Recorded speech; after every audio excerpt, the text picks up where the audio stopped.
Hey, this is Scott Hansen from SP Hansen Games, and I'm here on Legends of Tabletop.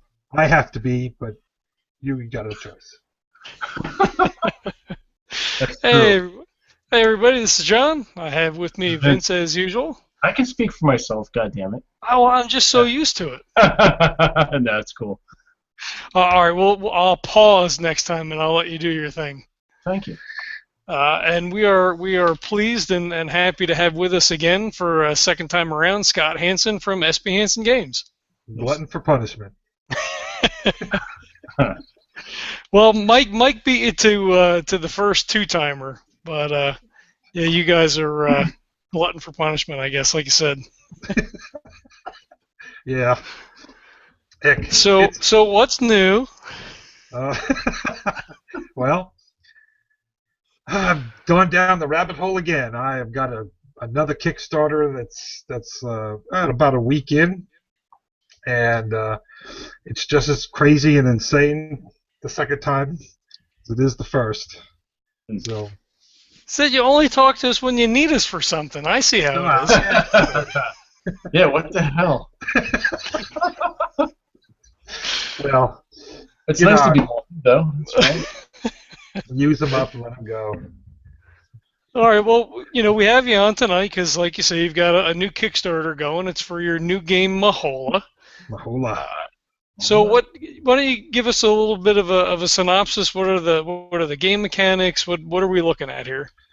Well, it's all cards. What you're doing is you're trying to try to put down or create a dance using card. Let me see. Start from the beginning. I've said this a million times, and now each person gets a character, and that character has a color and a spirit animal and different dances that they're attuned to, different abilities.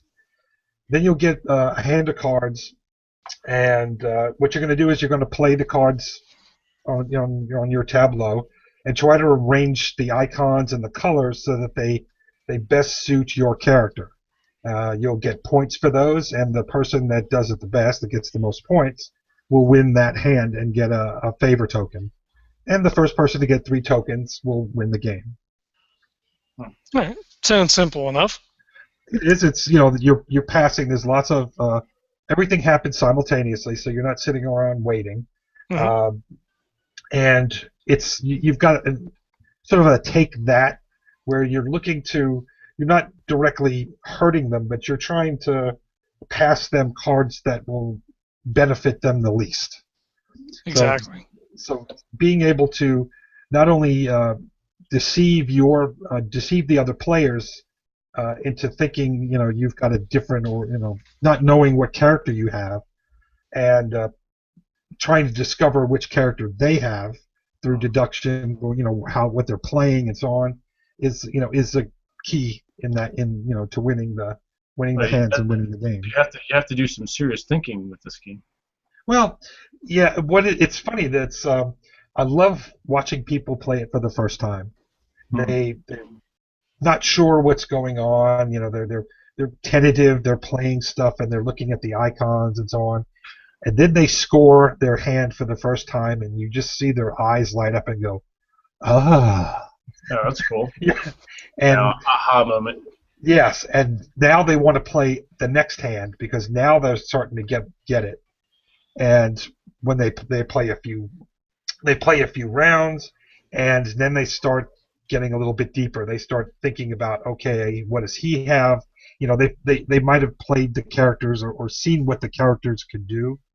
So now they're looking to see what are the telltale signs, and how can I use my character to try to trick and keep this information from my opponents. So, but it's really fun to watch them go through that discovery, and I think that's what makes it fun. Is that it's very simple to play. It's very fast. You're all simultaneously playing. You're going to put your card down. You're going to pass cards left and right.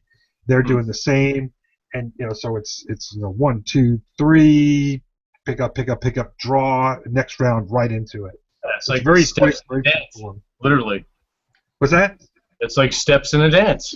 Oh yeah, it's very quick. It's very fluid. It's very fun to watch them as they start getting the hang of all that. And like I said, it seems a little confusing at the very first hand, but that's every game you play from Yeah. the easiest to the hardest. Just getting those first few rounds in, and then you get that aha moment, and now you're off and running. Cool. I have that with every single game I play. It doesn't matter how easy it is. It could be gin, and I'm like, well, what do you mean pass cards? Like, Yes. Pick up, discard what? Like, I always Yeah. just try to make it more complicated. Like, you could just read it and be like, pick up 2 cards, and I'm like, well, is that before I play, after I play? Like, at what point am I picking 2 cards up? Yeah, and it's funny because being a designer or being an avid gamer, you have maybe a disadvantage over someone that doesn't play who reads it very simply. And Mhm. we've got so many mechanics that we've played, and we kind of overthink things. Hmm. So, and that's funny because the players that love it the most are the ones that play the lighter games.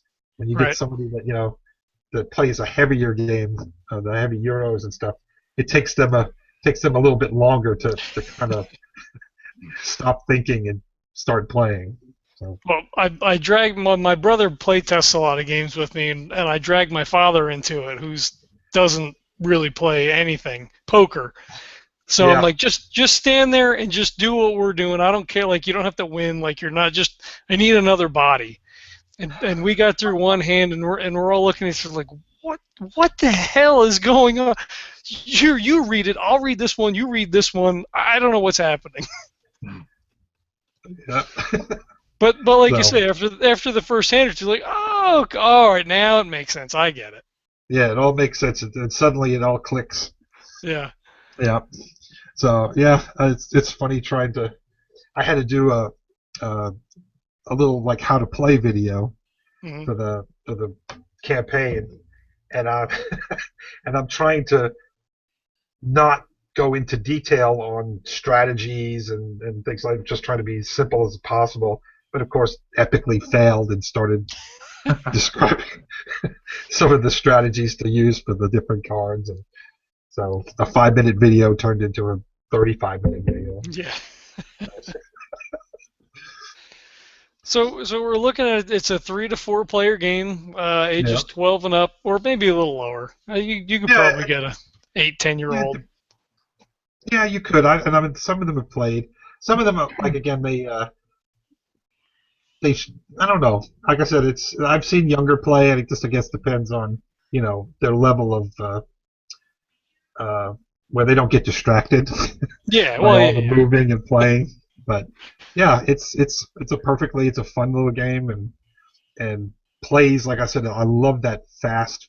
My wife is big on that, and this is kind of like one of the games that I can get her to play Hmm. because she will not sit down and play anything if it's not fast. So Right. you play. She's a huge backgammon player, Hmm. and if you don't move within like 1 second of rolling the dice, she's all over you. Like, come on, what are you doing? Hey. Yeah. So, Play Mahola is a game I can play with her because it moves pretty quick. Yep. And like you said, typically about 15 to 30 minutes to play, Mhm. which is nice. I'm more like your wife. I like a quicker game, not necessarily a lighter game, although that's fine. Yeah, But something that plays quick is good because you can either play a couple of hands, or you can play a couple of different games, or most people are busy. You don't have 6 hours to sit and play, Arkham Asylum. yeah, You take out Mahola or Posse or something, something along those lines. You can get a number of games in pretty quick order. and that's what those two were meant to be. They were basically your classic filler. These were the gear up or to calm down games after the an intense day. You've been playing 8 or 9 hours, and you're just kind of ending the day, and you're playing this, and it's nice, and it's not your brain is already melted at the end of the day. So Hmm. these were just fun, different games to play. And if you could game with people at work, I mean, it's something you could throw it in a backpack, throw it in your purse, bring it to work, and play on your lunch break. Oh yeah, I mean, of course, Mahola is not out there, is not widely out there, but Posse's starting to pick up. It's interesting. The backers got it, and they started bringing it to work to play at lunch, which Hmm. is which was games that when we talked last time, it was a game you could play in 30 minutes while eating your lunch and relaxing and so on. And these people are doing that, and I'm getting people are starting to contact me to buy the game. Where can I get it and so on. So it's really it's fun to see that people one guy he said my friend really likes it. He wants to know where he could buy it, and I told him well just send me through PayPal or whatever. He ordered 2 copies, and Nice. more people are doing that. So yeah, it's pretty fun as people see it played and see that it's an interesting but not terribly difficult, but lots of uh, there are choices to make, and that's the big Hmm. thing. Is an interesting choice every turn. Everyone's playing at the same time. There's no real waiting and no lag time. So the games get done pretty quick, and I'm a big fan of that. I don't like waiting for somebody that's especially AP prone people. They'll take Yeah. 15, 20 minutes on a turn while you're waiting. So but, yeah, I like to keep things moving along. Yeah. Cool. What was your inspiration for Mahola? What was It was I was actually doing some research on different themes for games that I got coming up, and I'm sure we'll talk about that. Uh, but I just happened to come across a video of a hoop dancer. The world's he was billed as the world's greatest hoop dancer, and just he had like all these hoops in his hand, and he made himself look like this huge bird. So I said okay, and I clicked on it and I started watching, and I'm interested in that kind of stuff anyway. They always have the powwows here. Here being in Texas, they have um, the powwows just a few miles from my house, and right? I love seeing that. So I was watching this and just became fascinated with this guy. And I watched another one, and I watched different ones, and I ended up spending about 5 hours watching all the videos of the dances and hearing them talk about the origins and so I said, wow, this is such uh, a great theme, and I really I just love the that culture because it's around me. There's the people are around me, so I get to see a lot of it, and so I said, well, I'm going to see if I can make a game based on that, and came up with the parameters that I wanted and made it fit. Like I said, it was a Friday night.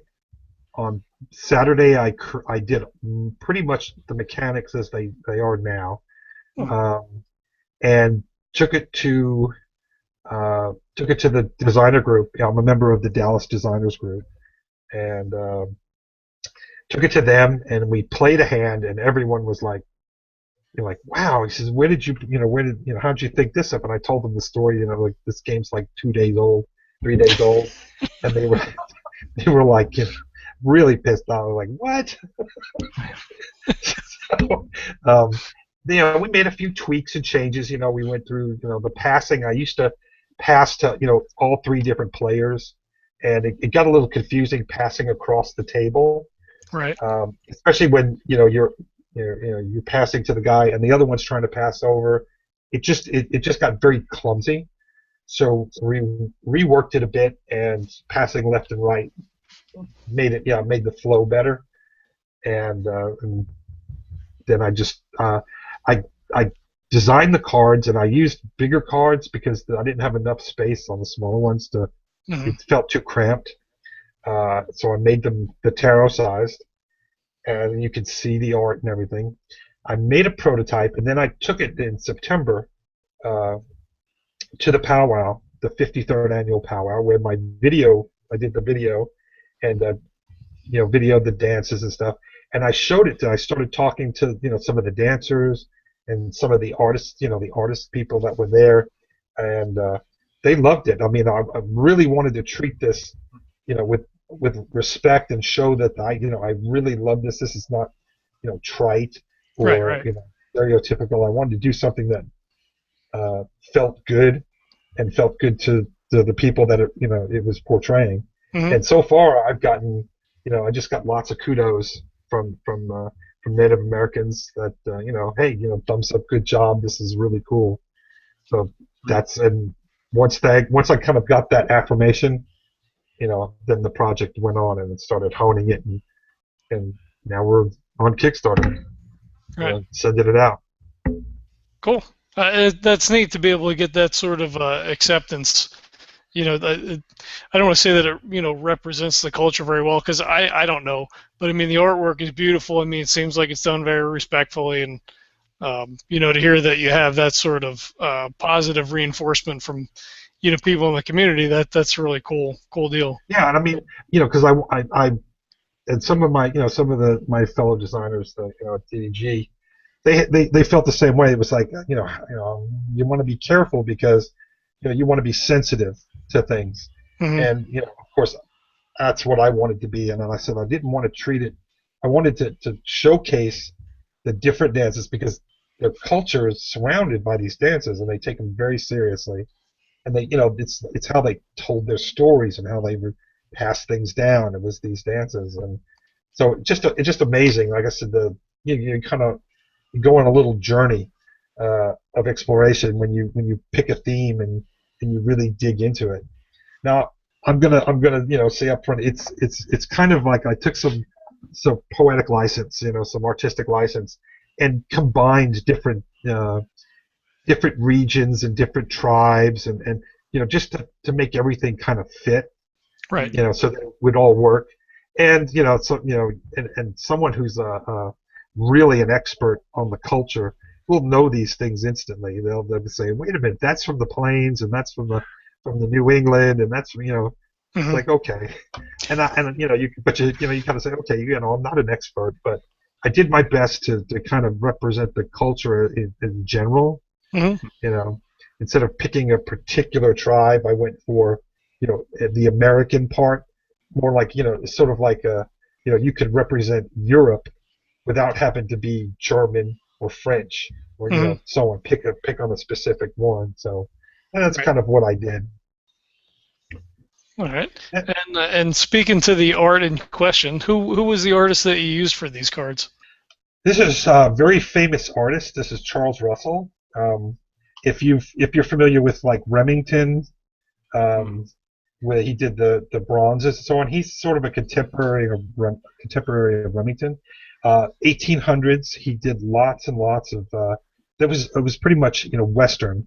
He did lots of cowboys on the trail. Lots of Native Americans. He portrayed them doing all these things. And I started doing the art myself and was really not liking the results. I did, some of the early prototypes have my sketches on them, but I saw these things I started, asking around to get, custom art made, and I just could not afford. The game would have been way too high, way much too expensive. Right. So I kept coming across the references were, was Charles Russell, and I looked into it, and that's public domain, and I said, okay. Nice. It's over 100 years old. It's in the 1890s and early 1900s, and I just said, okay, Charles, I'm gonna you're gonna you're gonna become part of my game. So Yeah. Hey, well, that's a win-win for a designer, right? If you get something for nothing. oh yeah. I mean, the next game that that's coming up is the same thing. Hmm. So, but yeah, so that's basically the art came from it. Like I said, everything, the illustrations, the paintings are his, but of course all the graphic design, everything else that has to go with it is mine. So, Hmm. a And combination. and the larger cards, like you say, with as much information as packed on a card, the larger cards really aren't. Sometimes they can be a little just hard to work with, when you're Right. playing the game. But the bigger cards in this case, they really work because the art is beautiful, and Yeah. then all the information that's on there makes them a little bit easier to read, with the larger size, and Yeah, and they're not it's really terribly large. no, they're tarot size, but the cool thing is that they when you're there's when you're playing them on the board, I needed to be able to make things bigger so that you could see the information from across the table. Hmm. So you're able to see the colors and the icons and everything very quickly, and you don't have to be leaning over and looking and trying to figure out what's what. You can instantly read that information and make your decisions much quicker. Right. That makes So sense. yeah, it's a lot of thought that went. Like I said, the cards started smaller. They started regular, poker sized, but I made them bigger so that I could get all that information big enough for old eyes like mine to see.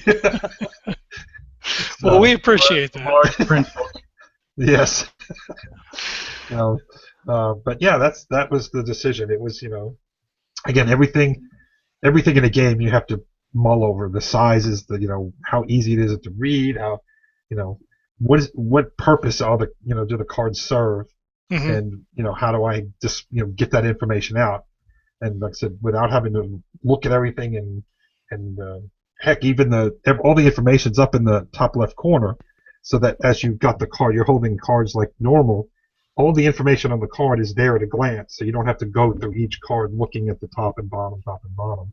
Hmm. So everything is made to be quick and keep the game moving along. Sweet. And as we sit here at 7:30 Arizona time, we're at you raised a little over $1,000. You're Yeah, 63 backers, 26 days to go, so you're about 53% funded. So that's really good in just a couple of days. Oh yeah, and like I said, you're the first of my what we the dog and pony show, as it's getting the word out, getting things, getting people, talking with people about it and everything. Heck, I just like we're always talking on Twitter anyway, so Yeah. I love hanging with you guys and chatting about games, mine or anybody else's. So. Well, that's But yeah, cool. We appreciate that. oh yeah, I love. Like I said, I've got this week is going to be pretty busy. Um, let's see, there's going to be plays tomorrow. There's going to be I've got uh, a town that's about an hour's drive for me, but I don't mind doing it. Roll to Play in Capel. They Tiffany, who runs that, she is a huge advocate for gamers and gaming, and especially local designers. And her store is becoming sort of like this focal point for all the different designer groups and gaming groups around the area. And we just this a couple of weeks ago met with had our first like designer conference, and so we're going to be doing that once a month, where we gather people from like that can't make the drive to one group or the other, can come to this gathering and just build a community where everyone's helping each other and playing and seeing designs. And heck, we got a new member, a new guy that was playtesting a game but had no clue that designer groups existed and that there was help and places to go for resources. Mm-hmm. So of course he got a card. Dave Ferguson, who coordinated all this with Tiffany, he gave him his card and said, "Hey, we meet on Wednesdays. See you there. Bring your game." So well, that's good. Yeah. So Mahola, then we're gonna have a sort of a game launch party. We're gonna have some pizza and play Mahola. And just have some fun. So that's so I mean that kind of response from the community. I went up there, and it was funny. She carries posse in the store, and I was there, and of course people were, the family was checking out, and then she said, "Well, his game's up there on the shelf right there," and she sold 2 copies of the game while I was there. So that's cool. It was sort of like I got to explain the game, and they were fascinated that the guy that made it was standing in front of them. So Yeah. So that's the getting that word out and so on. So but so it's going to be fun. Did you were you just at PAX South this past weekend? No, I wasn't. I was I was working this weekend. Gotcha. It's like I said, it's I've got the next show that I'll be going to that I know of is BGG Spring, so in May. That's the one I've got. I got my tickets for. I got my pass for and everything, and it's fairly close. There might be some that if they're nearby, if they're close enough, then I could go. But it's everything. I'm managing. I got my main job, and then I work for the paper here, and so that's stuff I got to do with that, and then designing my games and running the Kickstarter and so on. So it's tough to be able to spend the money to go out, and I can only do it a couple of times a year. Right. Yeah. I wasn't sure how close it was to you.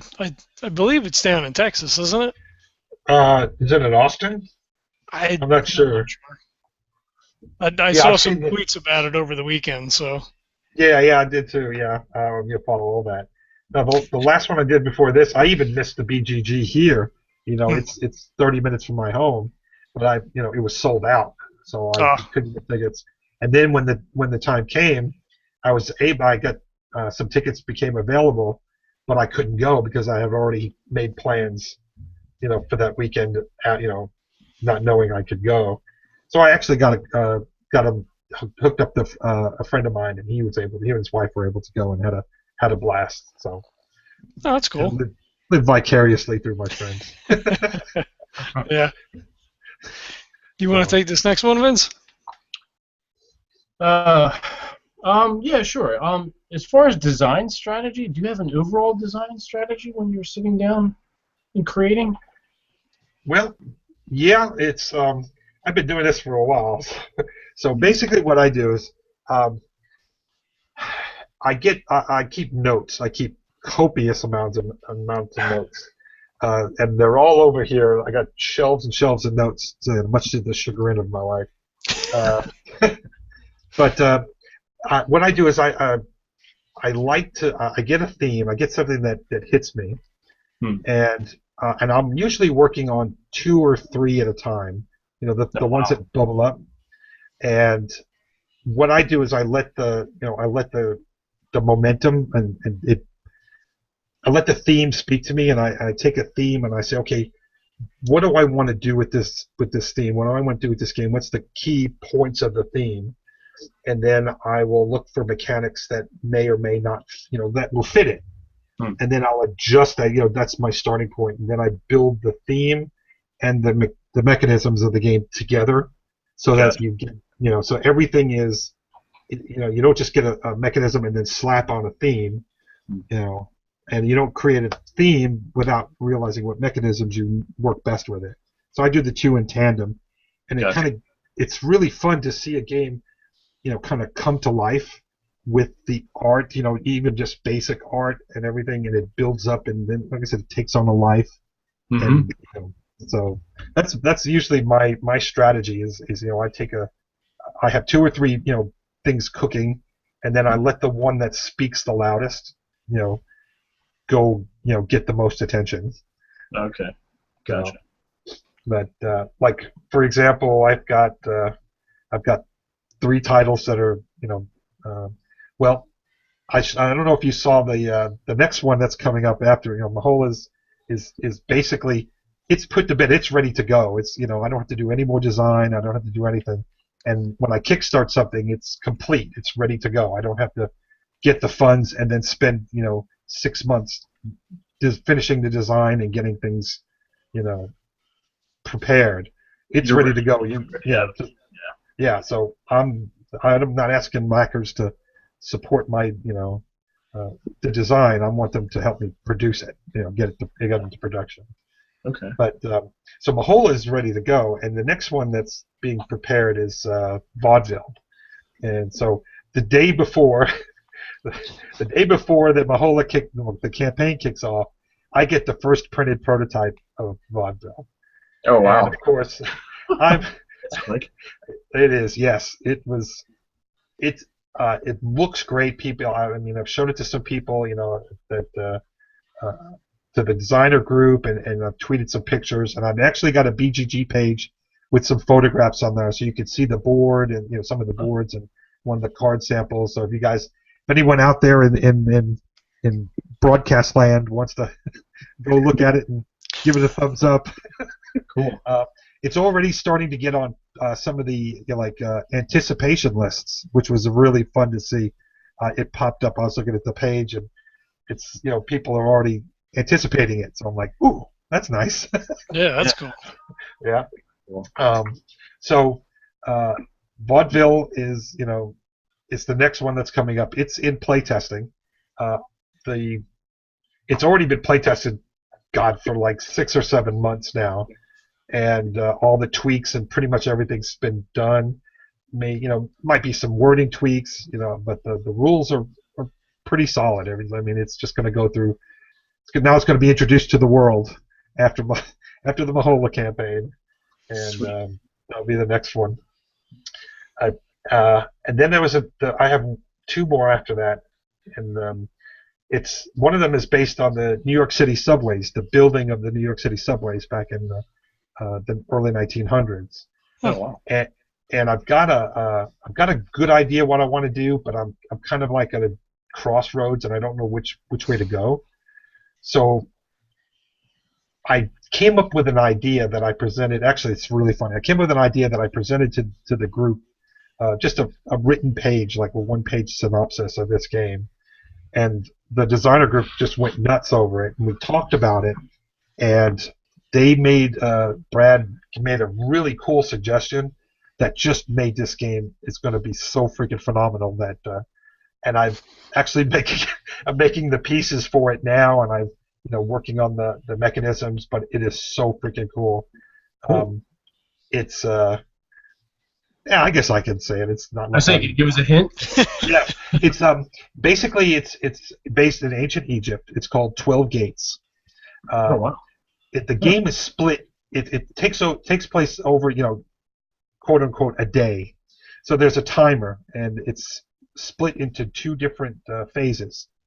The first half of the game is daytime, and you and the opponents are building your tomb in ancient Egypt, and you're getting you're putting on the wall paintings and your which have all these magical abilities based on their beliefs. Then you're getting funerary objects, all the stuff you're going to bury in your tomb, and to help you with the journey to the afterlife.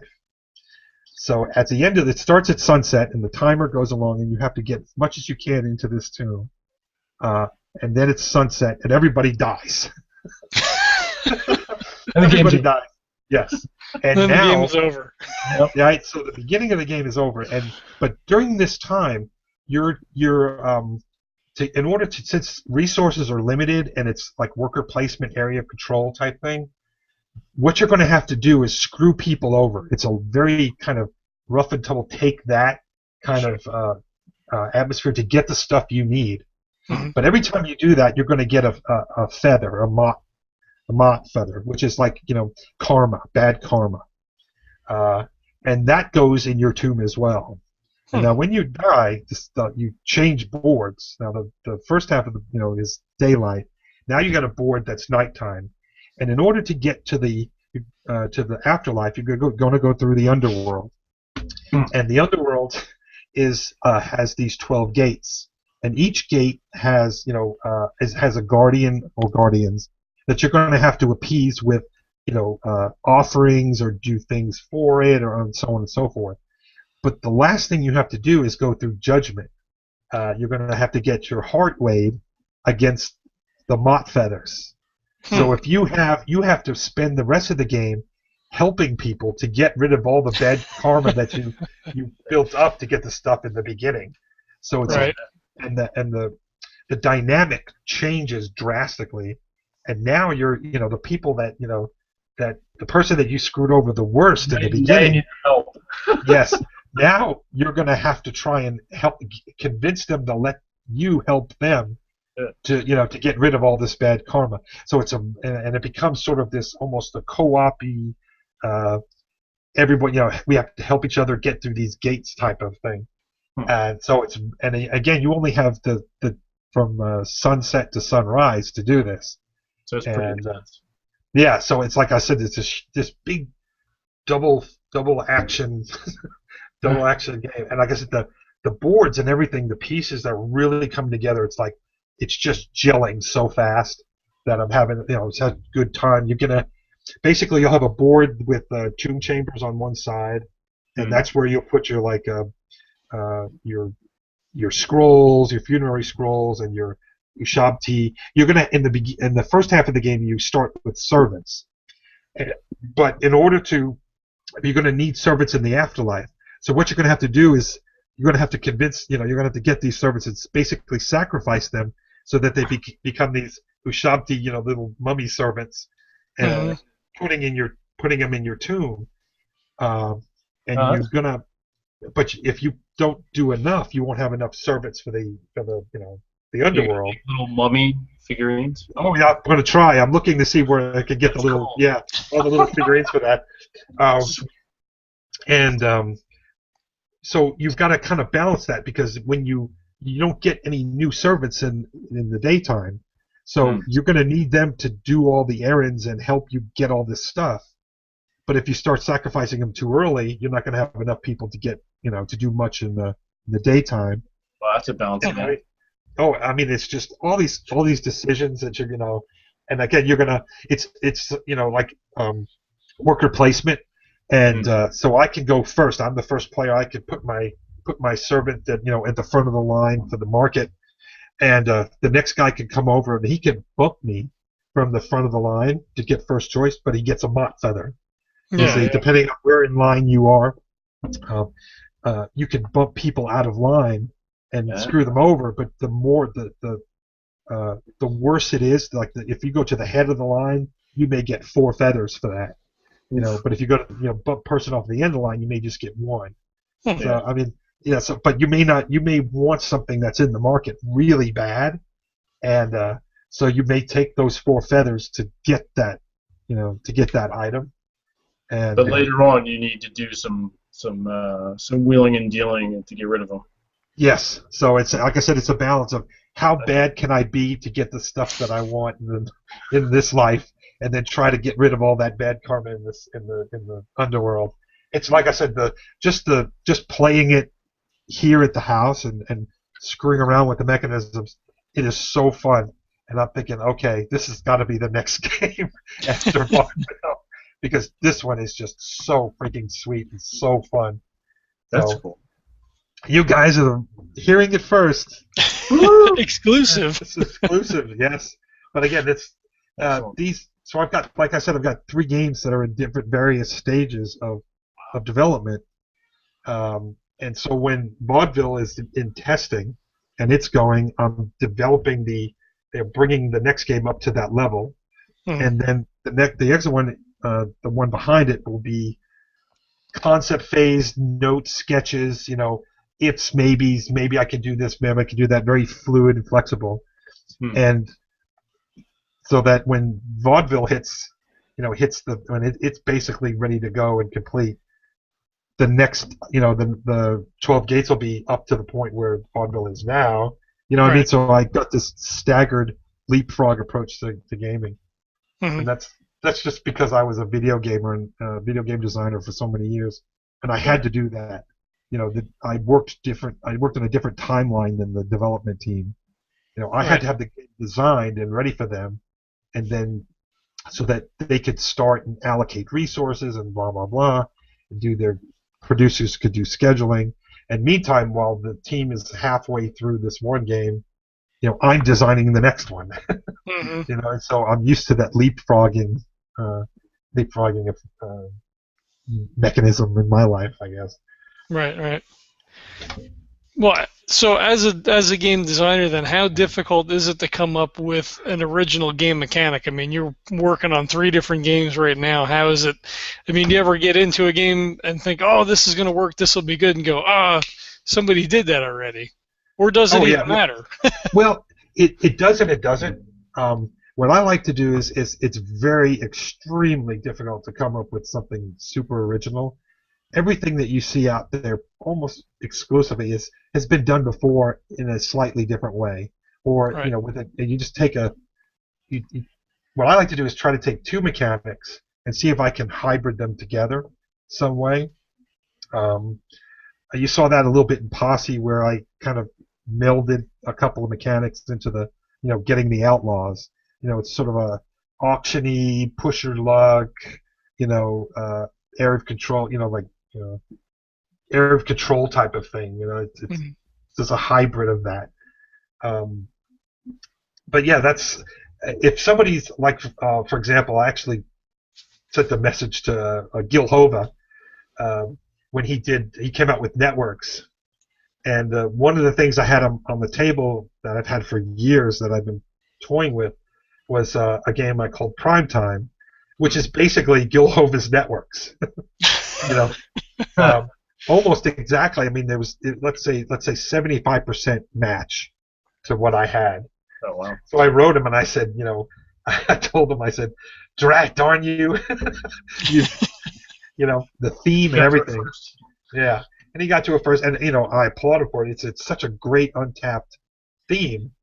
And then someone a couple of weeks after that came out with a game that was very close in the same themes, and they called it Primetime. So I got smacked up in the head again. So it's like, damn. But it's you love to see, it validates your idea. I mean, if it's done successfully, you can see, okay, this is very close to what I thought, and it works. So it's, even if I don't get to do that, and I probably, I'll shelve that because it's been done.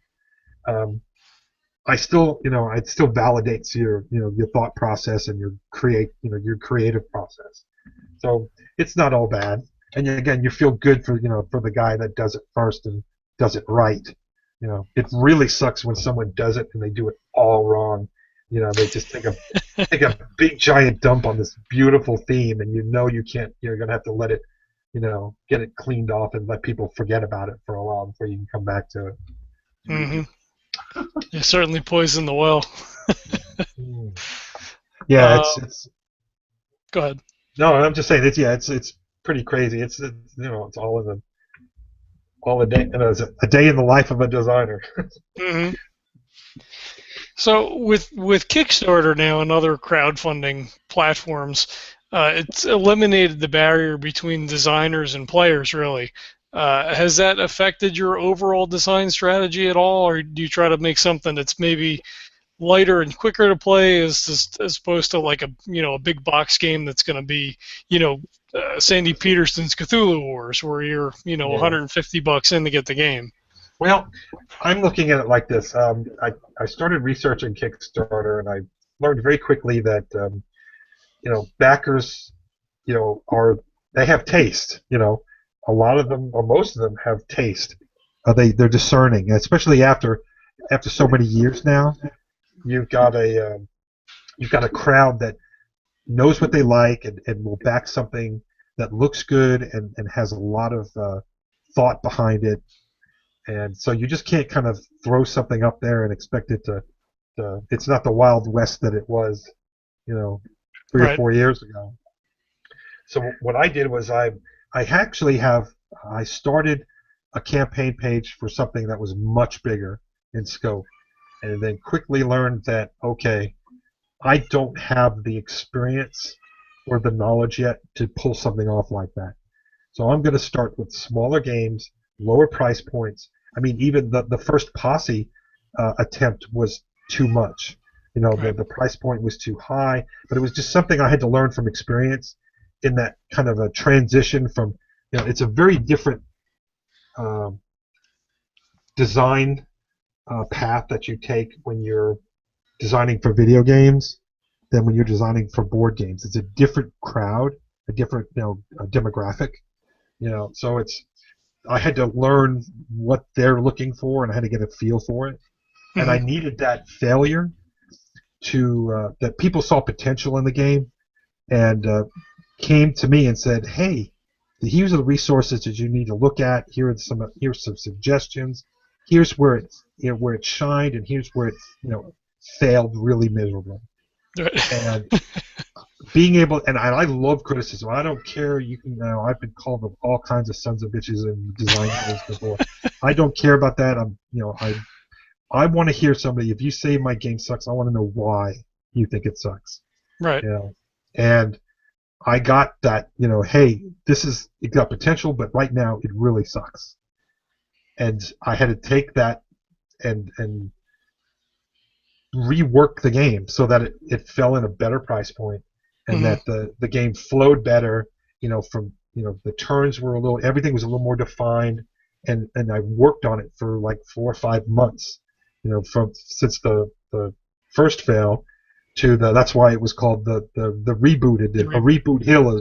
reboot hill edition, because it was the second attempt with the new Right. game. And of course everyone that's gotten it has just, I've gotten, like I said, so many messages and emails that people are loving this and people are wanting to buy it and so on. So I consider that a success.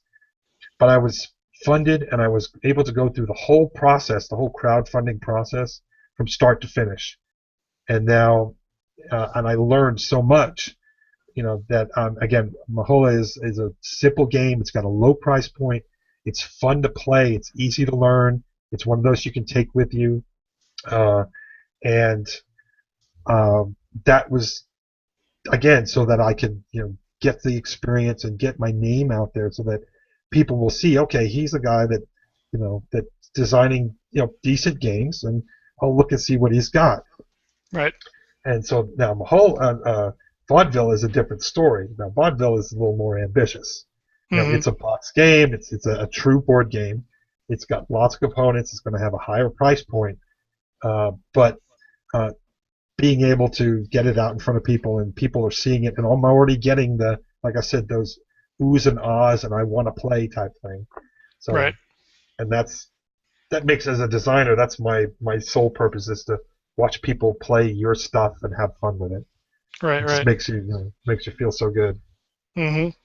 Well, and you say the other one's a failure. It's not so much of a failure, when you learn as much as you have from it, you just, it's more of a postponement than it is a failure. It would Well, be a failure if you did it and you were like, well, screw it, that didn't work. I guess we're just not going to do this. But when you go back to the drawing table and you rework it and you massage it a little bit, then it kind of takes it out of that realm.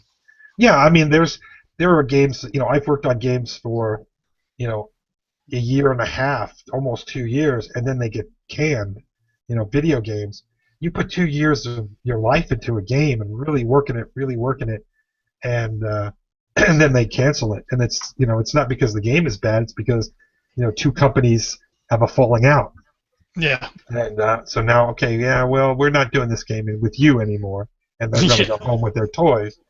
But you just spent all this time and work and late nights and get this thing so that it's the best you can make. Hmm. And so, there's failures like that are really hollow and really suck. Uh, Right. but I'm not afraid to fail. Like I said, so I was like, okay, I got on there, and I obviously am not gonna, and it's not gonna work. There's just too much wrong with this. Mm. But that failure allowed me to connect with people that saw the potential of the game, connect with and get the feedback from people, get the real. I love when people tell me the truth about my game. So I get it in front of people and tear it up. Tell Yeah. me what's wrong with it, because I mean that's the way we've always done it. That's how you make a Right. good game. It's put it through that crucible, Hmm. and so that's why I love like I said, the Dallas Designer Group. Uh, we You bring a game down and they're just flat out, no, no, They no, will, no, they will things like shit that. all over it and tear it up. Oh yeah, but they, You oh need yeah, that. like Yeah, yes, that's how you make the perfect game. yeah. I mean, it's just, and I always designed a game I want to play. You know Mm. what I mean? So if Hmm. it's a game I want to play, I'm going to put that much more effort into it. And like I said, I'm excited. Like I said, 12 Gates. Vaudeville is fun. I love Vaudeville. It's really fun, and I can't wait to get that one out. But 12 Gates after that, I'm I've got to restrain myself. I've got to make sure that Mahola funds and gets out there and gets produced, and Vaudeville's got its. I've got to bring it through. Through its its marketing and everything. and but I'm excited to play that first full playthrough of 12 Gates. It's going to be so freaking fun. Cool. Well, and talking about Kickstarter, I mean, not only do you have wearing the hat of game designer and cheerleader and promoter, to navigate the warrens of Kickstarter is a job unto itself. Oh yeah, yeah. Like I said, you got to be on it. I'm on it every day. I'm looking at it every day. What's coming out? Who's doing what? How do they? I look at their pages. Uh, I'll back some of them for $1 or whatever, just so I can see what their updates are like. What are they saying? How are they approaching the games? There are several games where, like, I know the designers now, so I'm looking and seeing. Okay, hey, dude, you need to kind of, you're not doing this right. You're making a mistake here, or you're doing a good job, and so that's that's. I mean, that's you got to be on there, and you got to make friends with the people that are there. Mm-hmm. Because everybody, there's you get questions from designers that have done this, 3 or 4 successful funding campaigns, but they've fulfilled it in different ways, and now they're trying to do it themselves, and they don't have the tools of they haven't done it before, so they're asking questions. How do I run this? How do I do this?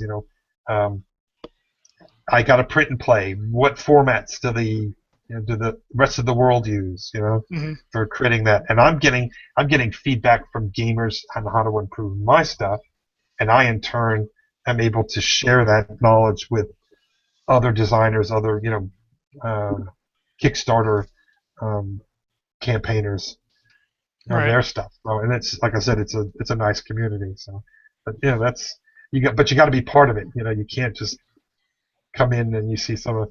We were laughing at what was one of the game, Boom Quest. It was like, what? Yeah. I could not believe that was on there. It was just, Wow. and the day Mahola launches, like 16 projects launch, Oh, and jeez. they're all good. I mean, fantastic projects. Strife and what was it? Thieves Market and Ghostel and all these great projects, and they all launch on this just right within each other, and I'm like, son of a. So, but Yeah. of course, I'm a moron, and I'm a backer on all of those. Yeah. They'll hit you once. That's the problem. Yeah, Yeah, you I back know. a couple of games and they hit you all at the same time. Yeah, you're like, oh shit, I didn't. I forgot about that. Like one day, like a whole week is nothing but Kickstarter Yeah. funds pulled out of your account. Oh yeah. So, but yeah, it's fun. Like I said, we were talking about. I knew some of them. I knew some of them were going to be launching because, like I said, we kind of talk to each other. Yeah, there was so many that none of us knew about. It was like bang bang bang bang bang bang bang. I just watched. I launched at like 6 a.m. and then by 8 or 9 a.m. there were like 12 or 13 more projects. After a dead month, after a dead January, everybody launches at once, and I'm like, son of a bitch. Well, everybody's recovered from Christmas and all holidays and stuff now. Yes. I guess at least that's the hope anyway. Yeah. But I think, like I said, I've still got a full month, basically a full month, and none of the stores that there are going to be several shops that will be backing, so they'll be grabbing those. And then I said I'm going to get out in front of them and do like I said, the dog and pony show and get the game out in front, because when people play it, they like it and they back it. Yeah. Cool. Shit, I had a question. It just went out of my head. Oh, talking about vaudeville, do you have a tentative release date for that? What are you looking for? I'm assuming you're going to kickstart that as well?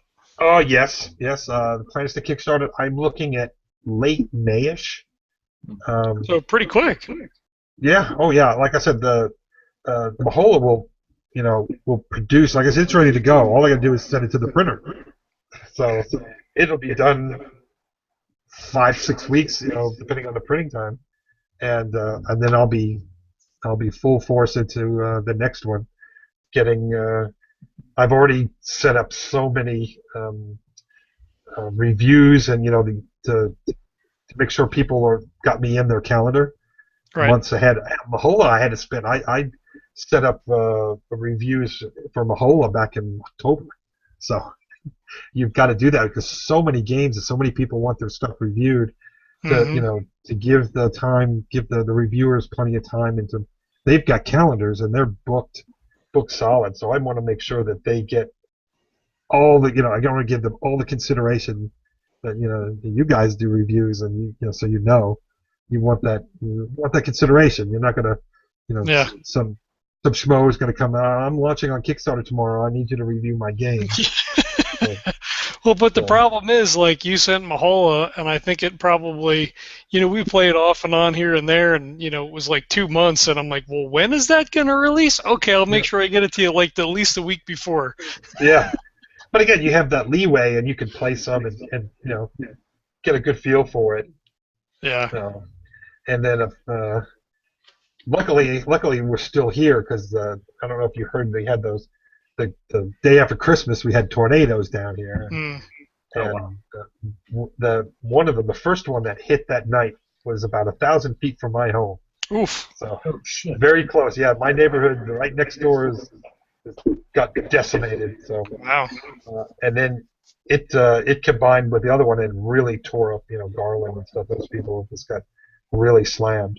But we're very, very lucky. We were without power for a few days, living on a generator. So, yeah. sitting That's pretty scary. Playing games by candlelight. You have to hunker down in an actual tornado shelter? No, we don't have one. Yeah, it's so rare that they usually are passing north of us or south of us. It's very rare that one will hit this way, and they usually go from west to east when they come. These were very different. Of course, it was in December, and it was just this freak conditions that made them come from the south to the north. And so they were moving northeast. If it had been going straight north, it would have just destroyed our home. But it was going northeast, so it just barely missed us. So, but pretty scary stuff. Yeah, it is. Yeah, no, it's we just hunker down in the bathroom and that's it. Crazy. Yeah, so it was, like I said, it was a scary end of December, but that's for sure. Everybody, yeah. Luckily, no one. I know some people got everyone's killed. safe. Everyone here in this neighborhood was safe. We actually had some refugees that from their homes they got pulled out of their homes because of gas leaks and all that, so they all evacuated them. We had some friends from around the neighborhood sitting with us that night. And we pretty scary, but good to like I said, everyone's safe and we're moving on. Get the adrenaline going, that's for sure. Oh yeah. Yeah. Now, with all your game development and whatnot, do you have any time to actually do any play, like for enjoyment, other than hunkering down in a tub in a bathroom with a tornado? No, I actually do. Actually, what I do is I plan those days, and I enjoy them very carefully. Actually, last Saturday, had a great time over at my friend's house. It's funny. This was my best friend in high school, and we were avid gamers back in the like 80, 81, 82, like the early 80s. We played D&D and we played all kinds of stuff. Yeah. And then life gets in the way, and you start kind of drifting apart. And you go to work, he goes to work, he moves over to this place and that place. And a few months ago, he joined. He's back. He's in Mansfield now, which is 20 minutes from where I live. And he joined the Dallas Designer Group, and he goes, "Hey!" So yeah, I've been to his house a few times now. He runs a gaming group actually, so I joined that. And that's cool. this past Saturday, he's a designer. John, you saw me do a tweet to Dragon Phoenix Games, to follow these guys, and I put you on there, of course, the top ones you need to get hooked up with. He's designed some really good games. Like if you like these big, he's a brain. Let me tell you, he's an aerospace engineer, math wizard. Loves these economy games, these really heavy Euros, Yeah, and he's created one that we played this weekend that was so freaking fun, and it was like 5 hours of playing. But this thing was so fun. That was amazing. So he's just now getting on Twitter. He's not he hasn't been on it. So I'm introducing him to the joys of Twitter. So he can hook up with everyone. Now, is that game in production, or that's It is. It is his prototype. He's going to get it into production. His wife is a graphic designer. So so he's the designer. She's the artist, and they're just they've got the mechanisms down. The game is balanced and played. Yeah, and they're great. I love like I said, they're amazing. Amazing. Like I said, he was my best friend for a reason. Yeah, that's cool. You're back in contact and then you're playing again. Yes, 17 years goes by, and then suddenly, so and we just picked up where we left off. It's like, hey dude, swing, and off we play games like again. there was no time in between. Yeah, it's like 17, 20 years old again. But yeah, so he's got he's got stuff that's coming down the pipe that people are gonna eat up. So sweet. But yes, I get to play, and I make those days count. Cool. That's important. Yes. So let's see. When I can get the family to play something occasionally, but otherwise, I'll go to nerd nights, and I'll get to play some games there. And that's like once a month for me because it's such a drive. But I'll be going this Friday. I'll be bringing Mahola again. I'll be bringing Vaudeville for them to play. Mm-hmm. And while they're playing, I'll be at another table playing something else. So very good. Yep. It's not. I don't get to play every weekend all the time, but when I do, I make it count, and I have a great time. Cool. Do you have a favorite game that you've worked on in your long history of design? Oh yeah. There's one that I'll still occasionally play when I get a chance, and this is a video game, a casual game called Luxor, and this is the one that if you look on my campaign page, there's a D Magazine article about us. There's 3 of us that made the game. 2 of us are in the picture. Chad didn't want to be in the picture. Yeah, I don't know why, but 3 of us made the game. But this game, Darren was the coder. Chad is the artist, and I helped with art, and I did the design. And this game just took off. It was so fun to play, and it just hit the demographic at the right time, and just broke sales records, and it's like #1 for 27 weeks, I think it was.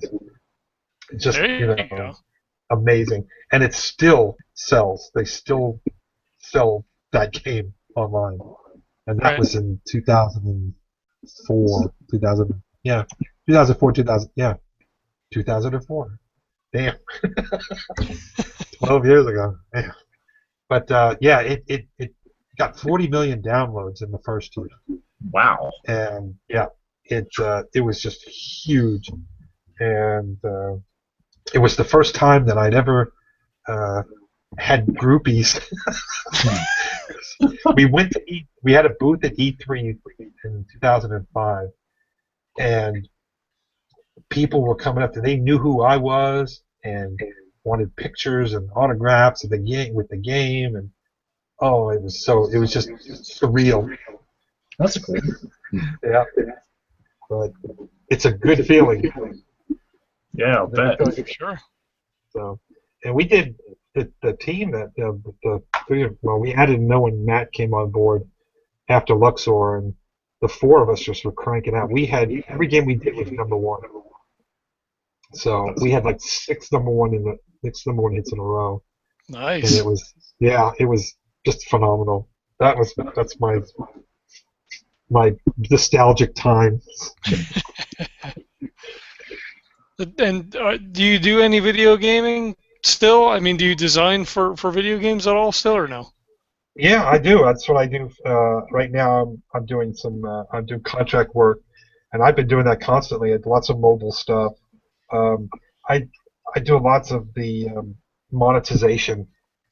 You know, how you take the different models.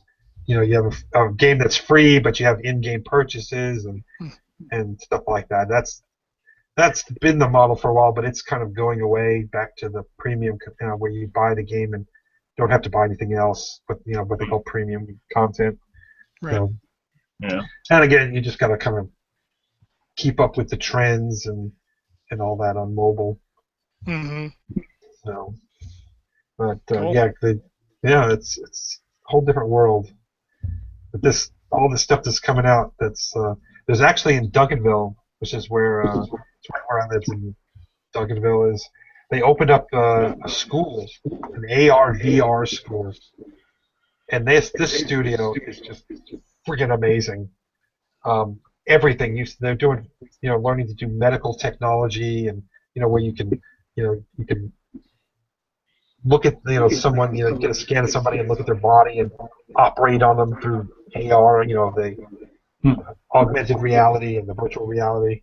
Hmm. And this place is where they teach them to code and do all this stuff. And it's actually like 2 minutes from the newspaper office. Oh yeah. Just amazing. Yeah, the councilman who helped bring it there took me on a tour, and oh my God, it's just amazing stuff. And you're just like, and the first class is graduating in April, I think it is. So yeah, so this is the next thing coming down the line with that's with all this for gaming. Mm-hmm. It's so cool. If you've seen they did one in the subway where they were shooting. Like you're just looking and you're in a subway and these things are just coming at you. Whatever room you're in, it reads the geometry of the room, and then creates the monsters coming out of the walls, up from the sofas. I mean, Wow. this stuff is just phenomenally fun. And you look at Microsoft; they bought Minecraft, and if you've seen the demos for the augmented Minecraft, where you're building your stuff on your coffee table and the kitchen table, I mean, it's just this is what you'll see in a few years once they get these things perfected and down, get the price points to mass market levels. This is what you're going to be seeing. So yeah, it's changing face of the gaming world. Mm-hmm. And I think what you'll see is you're seeing a lot of the game companies. So like the one I know, there's several, but the one I saw was Castle's Mad King Ludwig, where Oh, you're I've seen playing. that. Yeah, well they've got it on the game. They got it on the tablets and stuff like that.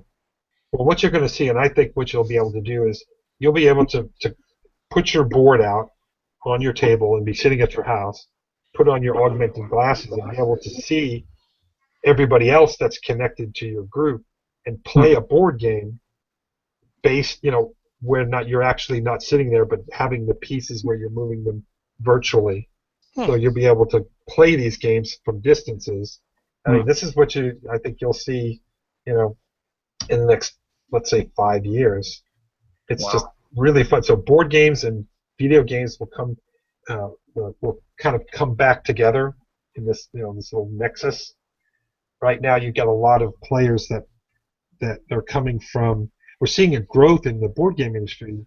You're seeing a lot of players that were, the old console players, leaving that for the socialization of, board games, and so it's growing. It's growing with all this new, the influx of these ex-video gamers, or they play less and they want more social interaction. And I think you'll see that the two of them come together and just be a whole new experience. So, yeah, it's fun to keep up with this stuff. Yeah, it's interesting to hear about. That's pretty cool. Yeah. Because you got to think because you think about it, you've got to be several years ahead when you're designing for these, for the big video game companies and this. They want to know what's going to be big 2 or 3 years from now, because that's what you're going to spend the next 2 or 3 years building. Yep. And so you've got to really know what's going on and keep up with the trends and make these educated guesses, these predictions as a designer, and say this is what we think is going to be big, in 2020. Yeah, it's like a futures market for games. Oh yeah, and that's our life, And Right. if you're able to, have that vision and able to guess correctly, and then you'll be successful. If not, you'll get these, like a lot of companies will just die because they spent this big wad of cash on something that just doesn't take off. Mm-hmm.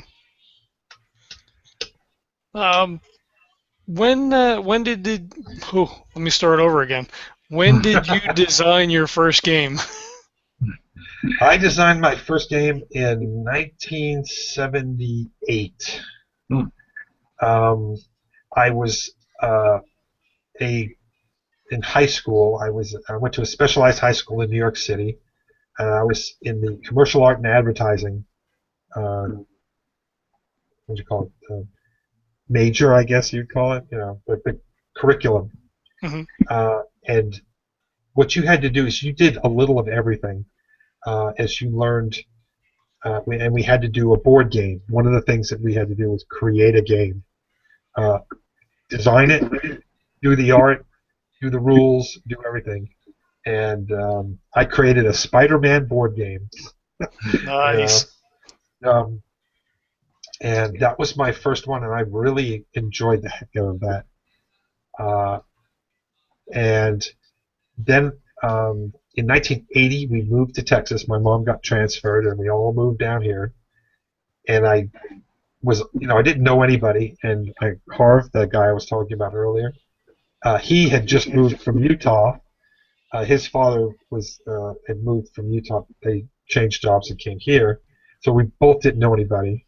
And we just I was just sitting there doodling, kind of like playing a spy game in my head and just doodling on paper.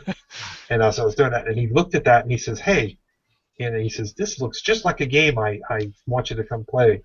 I said, "Okay, what's it called?" And he goes, "Dungeons and Dragons." And I was like, "Okay." And the rest is history. Yeah. Yes. Oh man, we played that every weekend or week. I just played and played and played. Yes. So, but that was the next game I designed. I actually sold on Kickstarter. We did the rules. It was just a little tabletop war game where it's kind of like a before what's it, Warhammer? Mm-hmm. That kind of game, but it was. You didn't have groups, you just had single miniatures, and you got points, and it was space themed. We had all these figures that we had gotten that were space themed, and we wanted to do something with it, so I designed a game so that we could use them. And I actually found last year I found a typewritten copy of the rules, and I said, "Hey, this is a good idea," and I put it up I redid the PDF, and I made it all pretty, and now that I'm a full-fledged layout artist and graphic designer and everything, Mm-hmm. I just created a nice booklet with these rules and explained to the thing, "Hey, these are the rules I did in 1981. We played them. We had great times. I changed a few things to kind of fill in some holes, and put it up at Kickstarter and got 50 people to buy it." So. I actually just saw that today when I was looking up questions and kind of doing research over again. I'm like, I don't remember seeing this the last time we did this. Yeah, Battlezone. Yeah.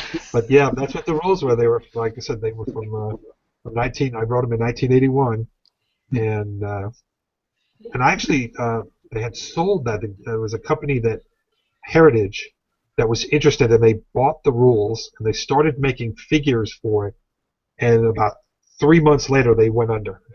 Oh, jeez.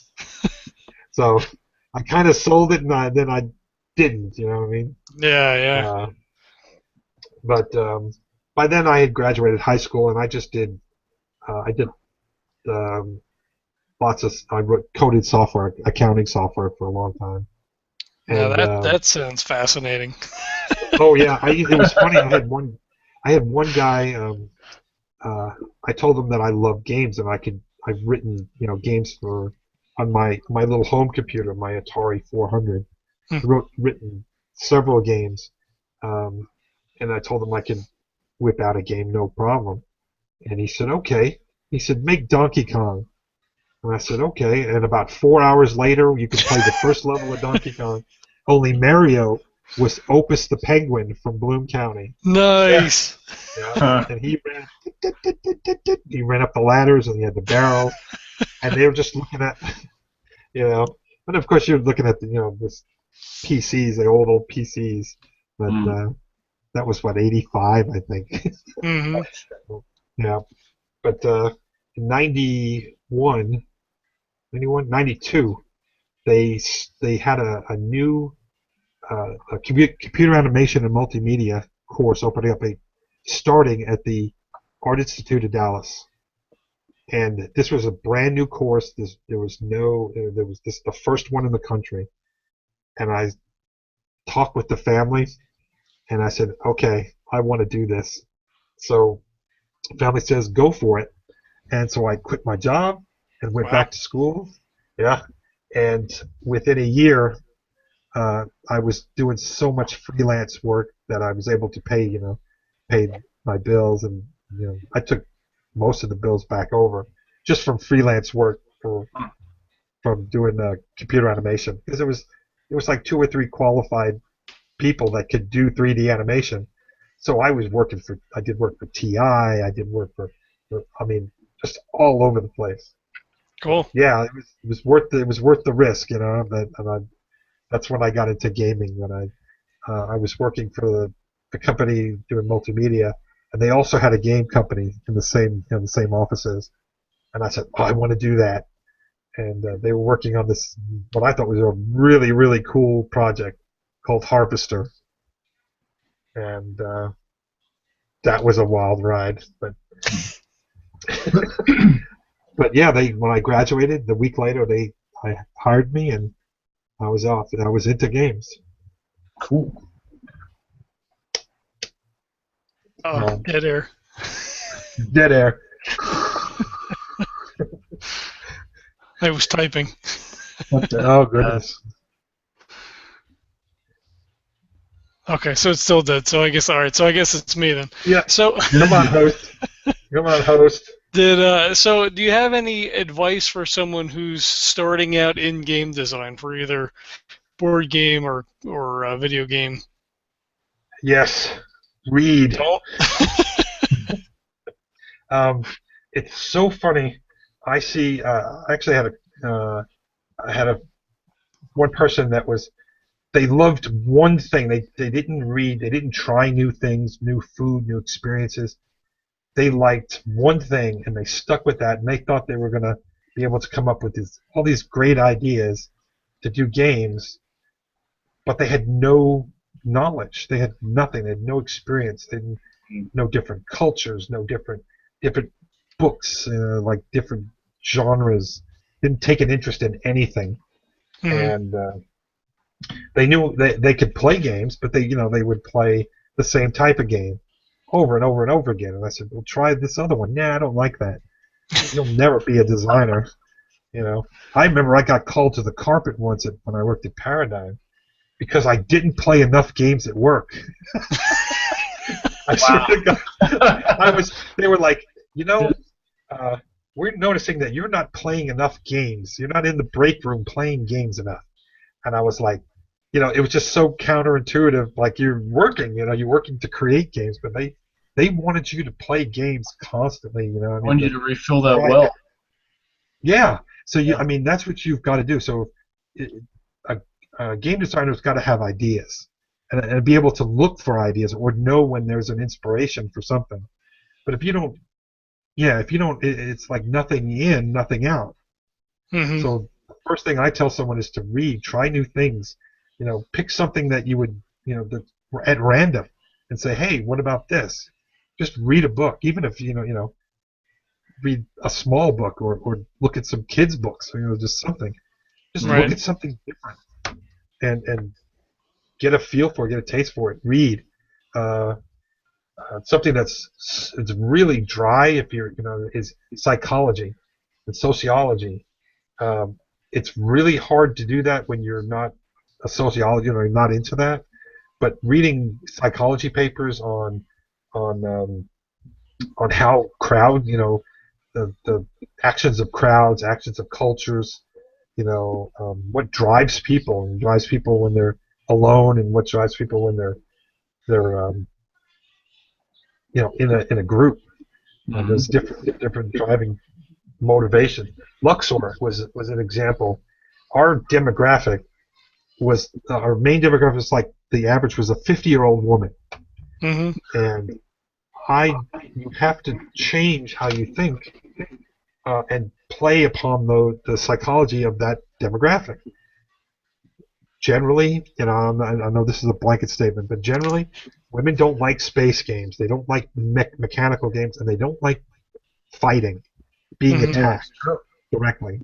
Yeah. So I avoided that, and I made them defend. I played on the mothering instinct to make them feel comfortable playing the game, and that's exactly what happened. So it's just one of those things that it's not the only factor that goes into it, just things that you keep in mind.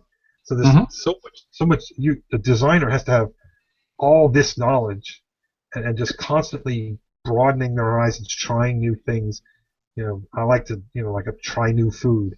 That's just, keeps you moving forward instead of stagnant in one rut. Take yourself outside of your comfort zone is always helpful. Yeah. Yeah. Oh yeah. So I like to, I look at things and I'll make notes of it, or it's like, maybe this will inspire me. That inspire me. And again, I got people that's today.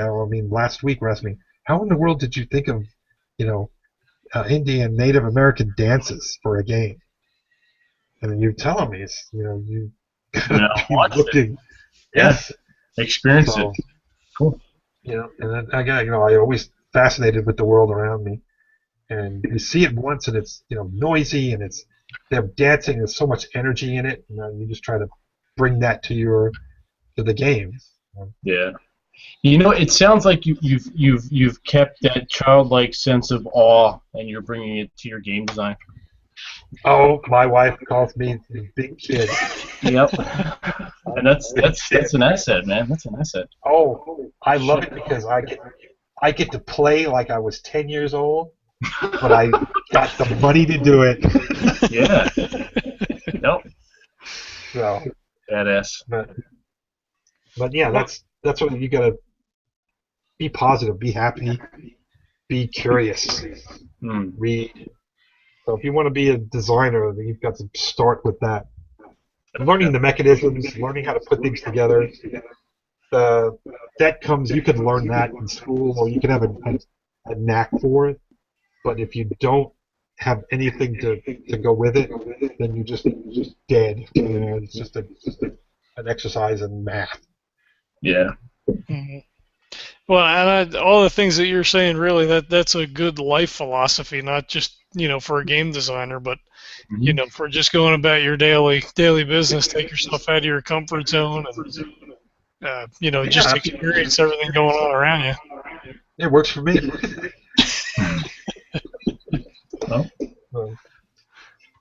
Cool. But, yeah, that's my advice. Good advice. Sound advice. I'd say it's a pretty positive way to end this up and push on into the final five here. Oh, goodness. Home stretch. Here we go. Yeah, so we started a thing after we had you on. We've got 5 geeky / nerdy related questions. I'm well aware. Oh, well, yeah, you listen. Yeah, I got you. Nope. All right. Well, so you probably know all these already. We should probably switch these up every once in a while. We're gonna. Yeah, I was about to say, John. We have a lot of people are expecting, and they're we want to kind of surprise them with them. So we're gonna come up with 5 new ones that have nothing to do with maybe not even geeky ones, you know. Oh, jeez. So more work for me to do now. No, I'll come up. No, I'll do the next 5. Stop complaining, bastard. I don't know if maybe I should just do it. I don't. Yeah. Oh, All right. now Well, I'm really scared. Well, you're getting the. You're getting the old ones right now. Oh, okay.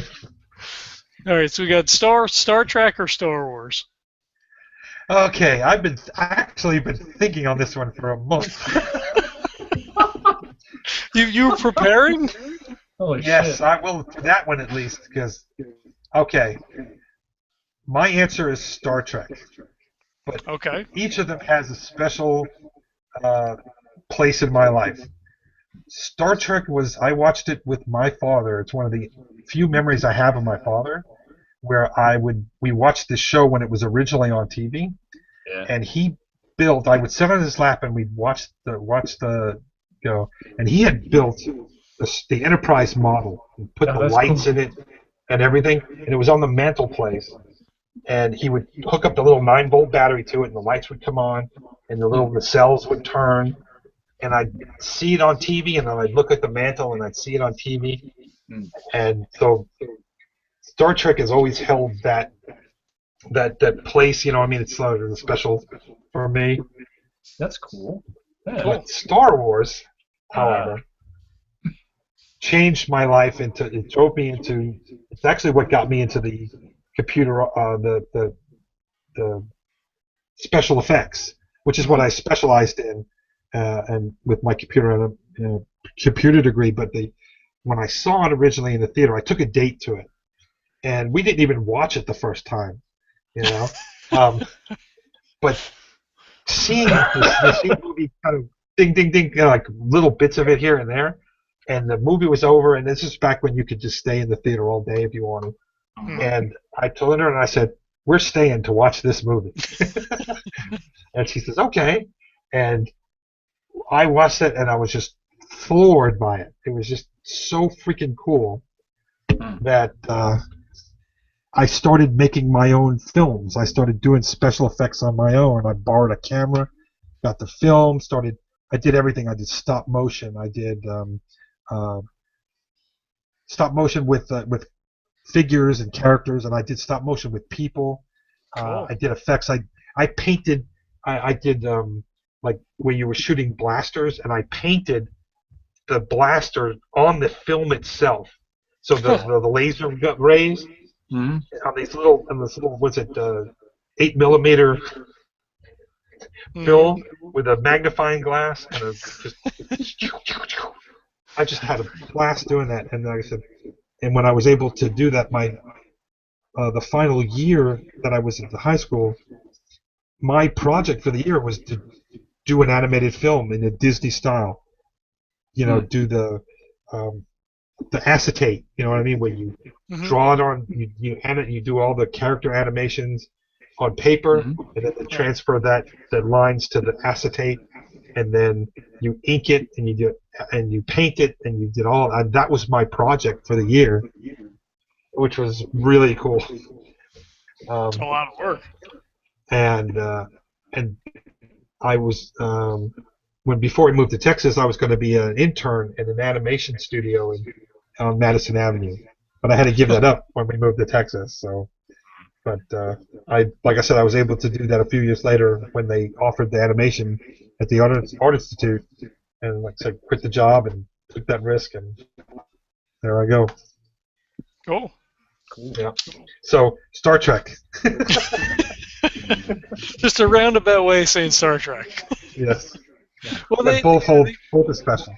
Right. Well, each has its own aesthetic. Yeah.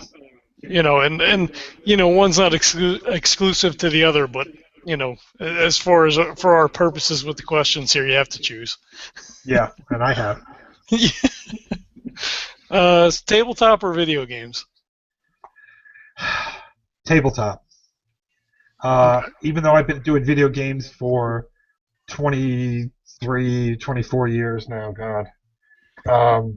I love tabletop games because I love tactile. I love it being tactile. I love being in front of people and talking and socializing and playing with people rather than playing the game.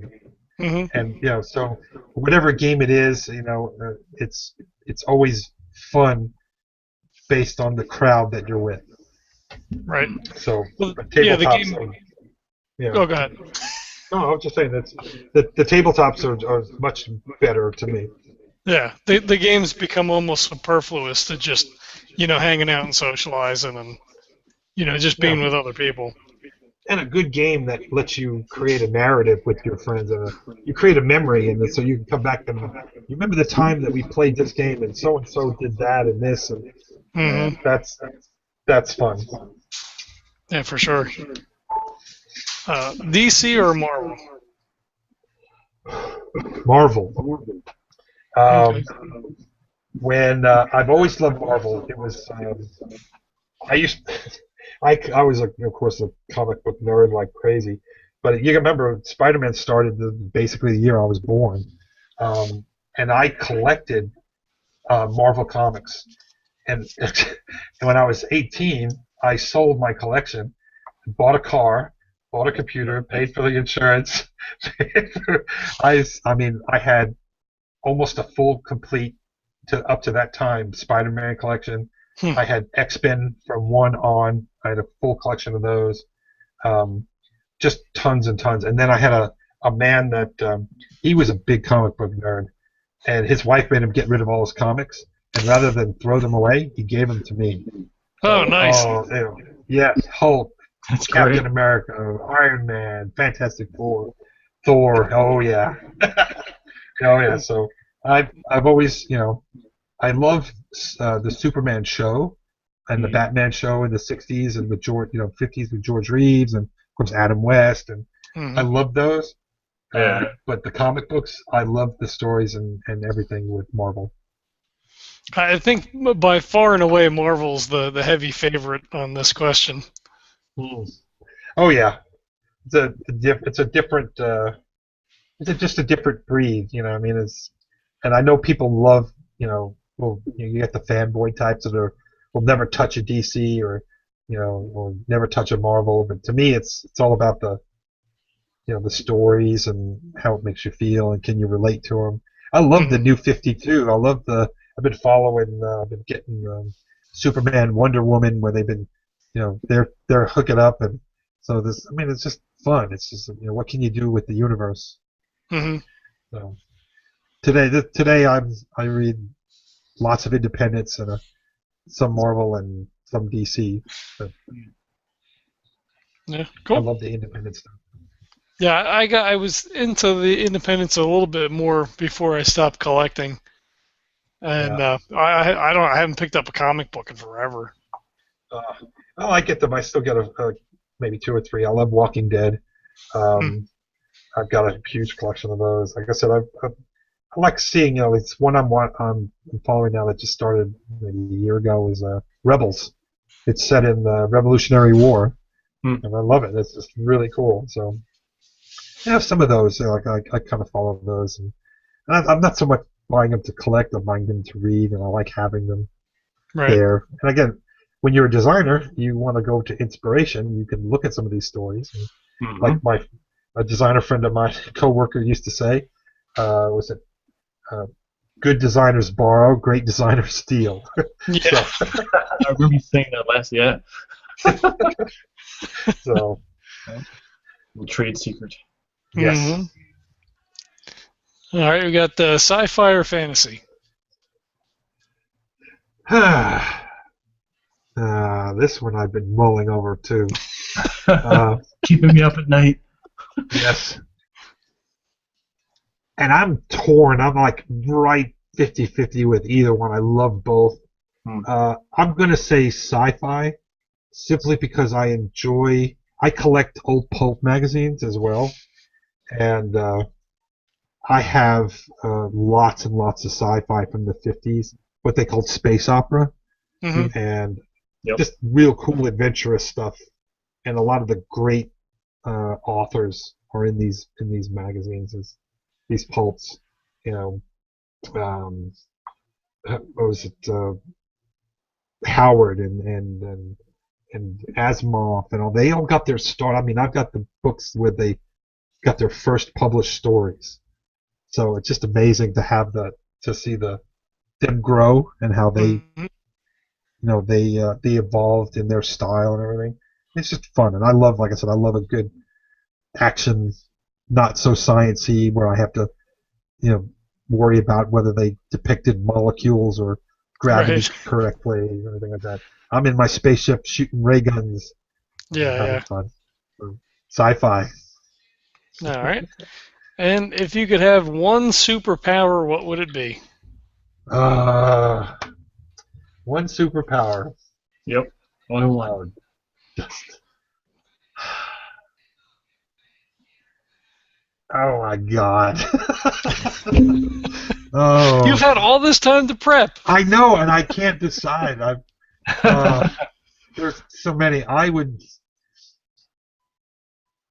Hmm,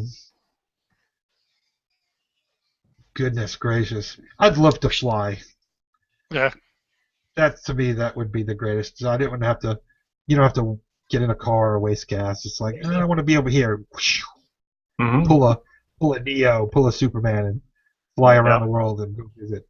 So that's what it'd be. I'd like to fly. Sweet. Yeah. Cool. Well, that's all I've got. Vince, you have anything to round out with? No, that was a good way to ease on out. There you go. All Well, right. guys, It was a good interview. Good hanging out with you. oh yeah, like I said, I enjoy hanging out with you guys. I love, like I said, we bang around on Twitter, and I enjoy getting online and hanging out, and I enjoy watching your interviews with everyone else. Sometimes I'm yelling at the screen because I see them later. If I can't make it, when you do it live, I'm yelling at the screen. We'll have Ask to, him this, ask him that. yeah, we'll have to set the question and get the question and answer module working on the Google Hangout. So if anyone who's watching live can go ahead and ask a question. Pop in a question. Yeah, Mm-hmm. that'd be cool because I do that all the time. Yes, I always tell people to tweet to us if they have questions. Yeah, But, and it's if you try to coordinate. Facebook's good too, I guess. Yeah. Mm-hmm. Yeah, I can only have so many windows open on this piece of crap computer. Oh, I know. That's the first thing we got to get you. Yeah. Yeah. Get your P90. Yeah. Windows 95 over there. Yeah. P3. It's new. It's only 2 years old. Not even 2 years old.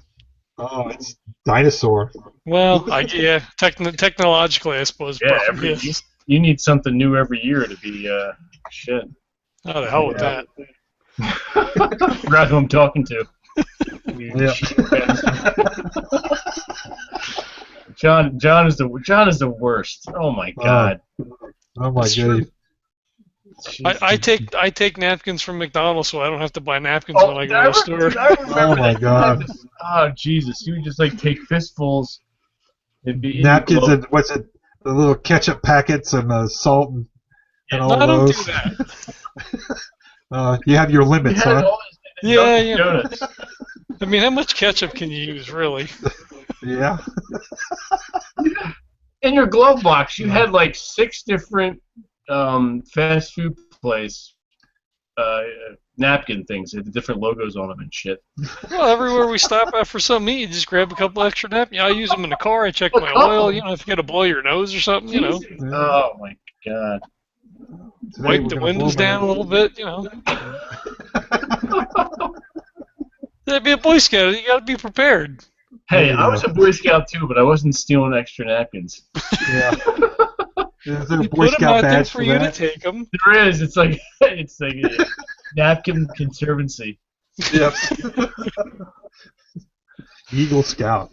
That's right. Well, that's what pushed him over the edge into Eagle Scout. There you go. No, I never got my Eagle Scout. I didn't either. I was lazy. Go figure. Yeah. I was lazy Nothing's too, so I know. It's running true to form. Yeah. Oh shit. If that were only true. What, that you're not lazy? Yeah. Or that I am lazy. Not that. Well, you're not that. You're more motivated now than when I first met you. Hey, we're in the midst of building an empire here. I'm about busy as shit. That's true. You look like you haven't slept and like you've been like Jesus. Like you've been drinking in the shed. This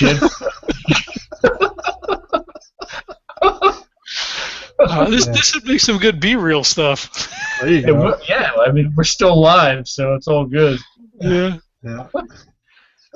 Yeah. So we'll edit. We'll throw. Shut up. I'm calling. I'm trying to go back to the show here. We'll put up a link for the Kickstarter. Cheers. We'll throw that up in there, and we'll add the review to the interviews. People get a one-stop shop. They can get everything all in one place. That's right. Awesome. Napkins, apparently. Napkins. Yeah. They get you a link for some cheap napkins. There we go. I'm going to make a game out of that. You watch. You got to go around. Yeah, you got as quickly as possible. Go around to different fast food places and collect the napkins. Steal all the napkins. Yep. Hey, it's viable. Yeah, I think so.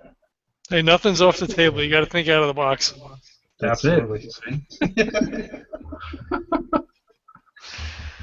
All right. Well, if you guys want to check us out, you can find us on iTunes, Stitcher.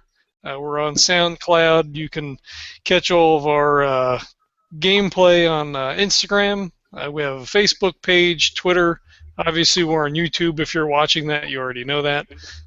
Check the website out. It's legendsoftabletop.com. We have our forums, which the URL escapes me, but if you go to the webpage, you can link out to the forums there. We got a couple of games starting up. Shit, I don't know. We're all over the place, so just Google search us and you'll find us. There's no escaping. There's no escaping. Right. I should I probably write something up that I could just read at the end of the episode, but that's more work. It works like that. I didn't read shit one I did. I was like, yeah, I'm not doing that. Yeah, I know. I listen. I'm not doing that. All right. Well, we want to thank Scott for coming on again and come and talking about his new project, Mahola. Everybody should go check that out and pick up a copy or 10. Yes. And we'll catch you all next time. Yeah. See you on the next Good night, project. guys. Good night, sir.